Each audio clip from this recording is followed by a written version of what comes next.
Hello and welcome back, everybody, to Chocobo's Mysterious Dungeon Part 32 for the Nintendo Wii. And in this episode, we'll be doing a little bit of prep work before we go into the Guardian of the Light dungeon.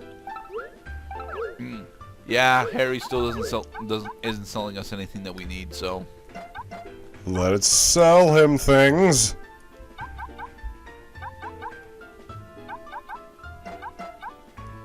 So many high potions. Well, we won't be needing these. Okay. Ooh, an amnesia drink. Screw that.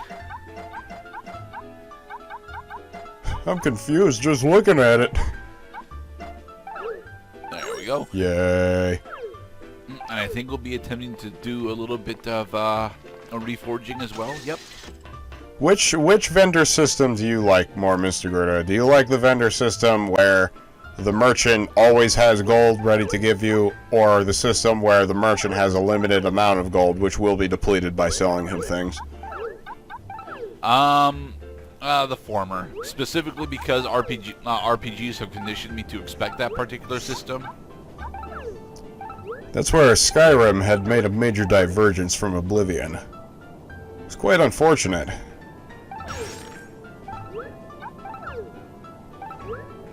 Skyrim decided to say, there are other merchants in this town, buddy.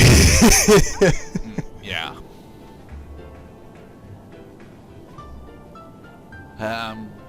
I'm wondering if it's worth the gamble. I have 6,000 gil. And we're going for it, and Might be maxed out. And we didn't, and we failed. Sorry, buddy. Yeah, I fucked up. I'm sorry. I could be a real klutz. I fucked up. Okay. Okay, so that did not work.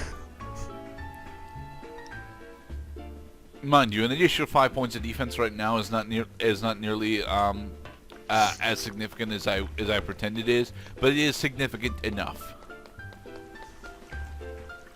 All right, saving, and into Guardian of the Light we go. Yay.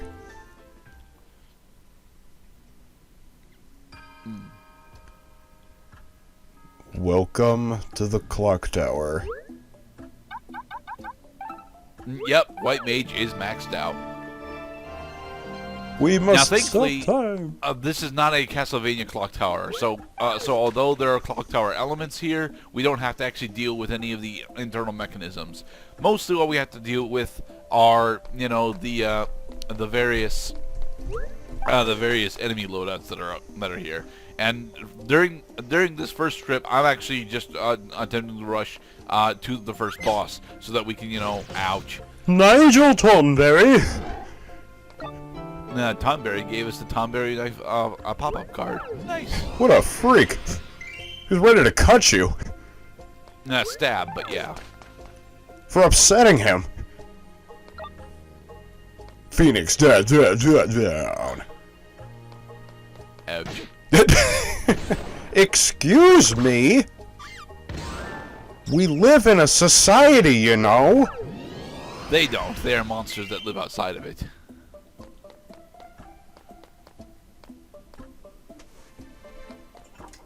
There's the way out.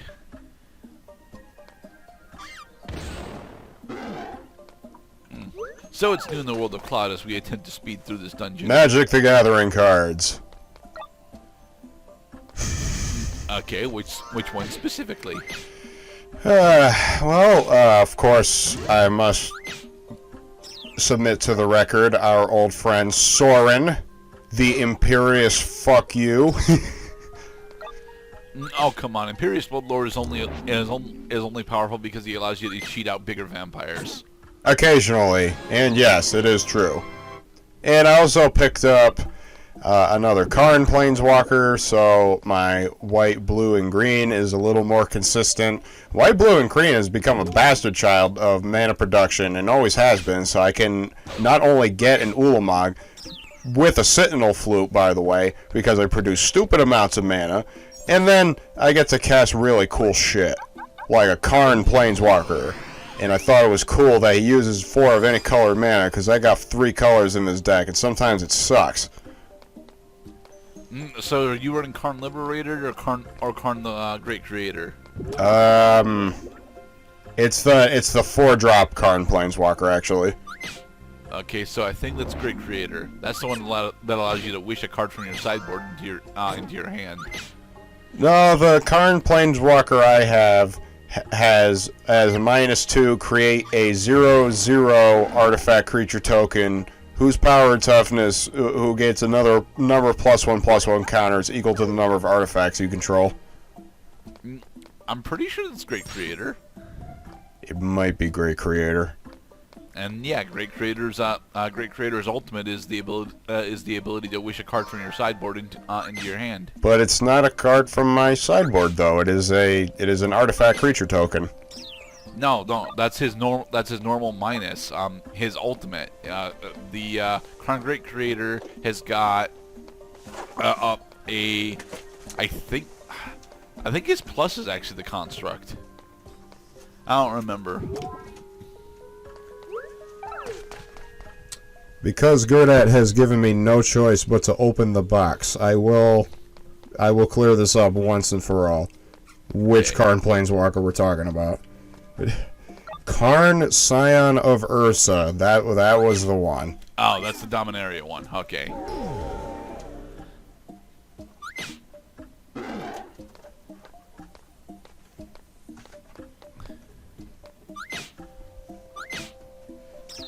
Well, what does it do? It's got other abilities than just the construct.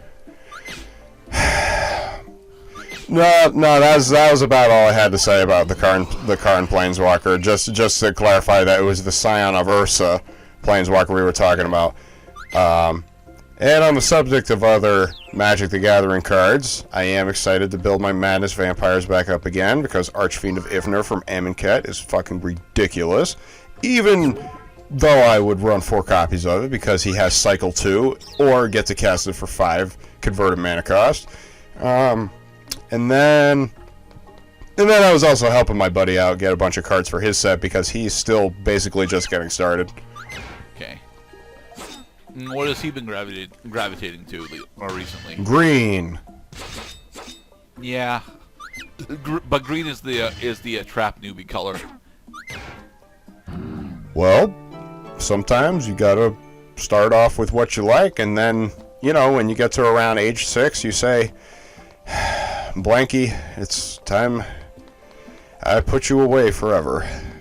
I no longer need you as I grow hair on my balls finally. Not at age 6.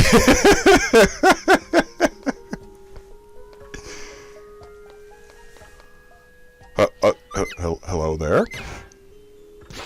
Hello, Iron Giants. As for me, my MTG exploration stuff has been relatively uneventful. Cody Man still wants to do Pioneer testing with newer stuff that's coming out. He threw an infinite loop combo at me that got enabled from Theros Beyond Death. That was able to. Okay, one of the big problems that I've got with Theros Beyond Death right now is that it gave us a reprint of the Grey Merchant of Asphodel. And the reason why I have a problem with that is because Grey Merchant specifically broke the format the last time it was legal. And here it is once again breaking the format. I don't understand why we reprinted Grey Merchant, because this was always going to happen. It's what Grey Merchant does. He breaks the format. Right, but he can only break the format after players have bought the cards, which I'm sure were much heavily sought after. No, because Black Devotion is still technically a deck in Modern. It's not a very consistently powerful deck in Modern, but it is a deck in Modern. Oh boy. Yep, we're finally seeing a normal QRLs. Oy. And they can bite us to halt us. Oy. Oh, thank God. Alright. Walk, don't run. And we missed.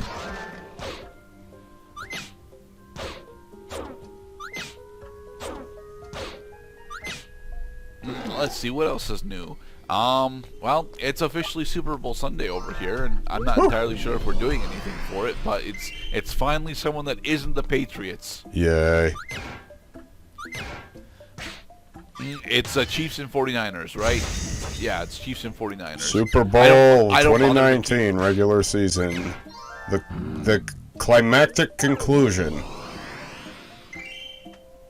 Yes, it's finally not the Patriots. I mean, everybody the Chiefs look pretty good for this matchup. The general consensus among the people I've talked to is that they are going to outscore the 49ers. Not that the 49ers aren't going to score points, but they're not going to score as many points. Right. This is going to be a battle of wits on defense. I can see a bunch of big stops, but I can also very easily predict some pretty crucial clutch conversions on third down. Okay. It's going to be a fun game. I can't wait. So long as it's not the Stallfest that was last year's Super Bowl, because last year's Super Bowl was boring as shit. Well, actually, why? I don't remember that game at all. Did I even watch it? Nah, you were at work at the time. I was probably at work at the time.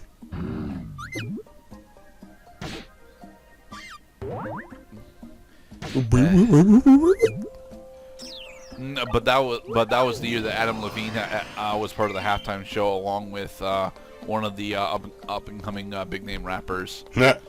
And all that Adam Levine did for the halftime show was just replay the entire video for Girls Like You.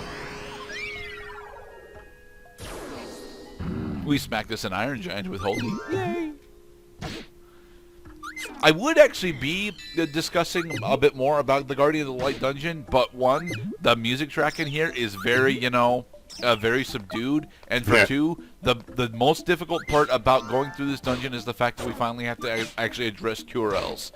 And because we have to address QRLs, our combat is a bit slower than it would normally be, as well as a bit more risky to engage in.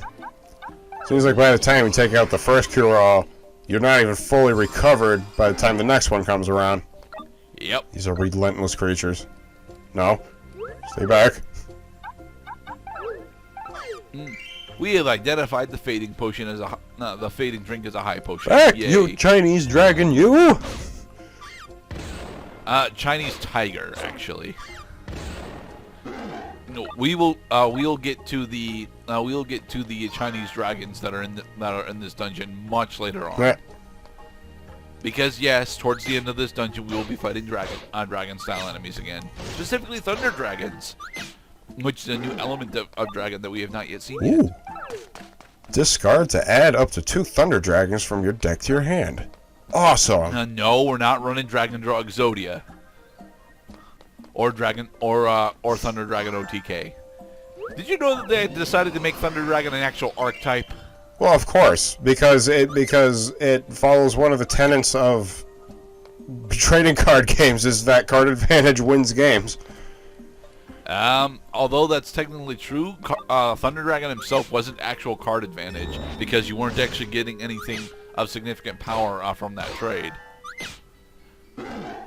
I mean, in theory, what you were supposed to do is use the Thunder Dragon ability in order to grab the 2 Thunder Dragons from your deck, and then use Polymerization to bring out 2 Thunder Dragon. The problem with that is that you used, well, effectively 4 resources to bring out a monster that can easily be taken out with only 3, or less, depending on what spell cards your opponent was running. If your opponent is allowed to even have a main phase where he can cast normal spells, you've lost the game. Well, that's what the state of the game is at the moment, sure, but not when Twin-Headed Thunder Dragon was supposed to be an actual boss. 1, 2, 3, 4, 5. War. You lose. Next game. 1, 2, 3, 4, 5. War. You lose. Next game. Like elementals, as with all elementals, they have an elemental weakness to dark type magic. Unfortunately for us, the only class of the game that has the dark spell is the Dark Knight. And we don't have the Dark Knight leveled up high enough to actually be able to cast dark. So there. And in the next part, we are going to turn off the lamp with the pull string.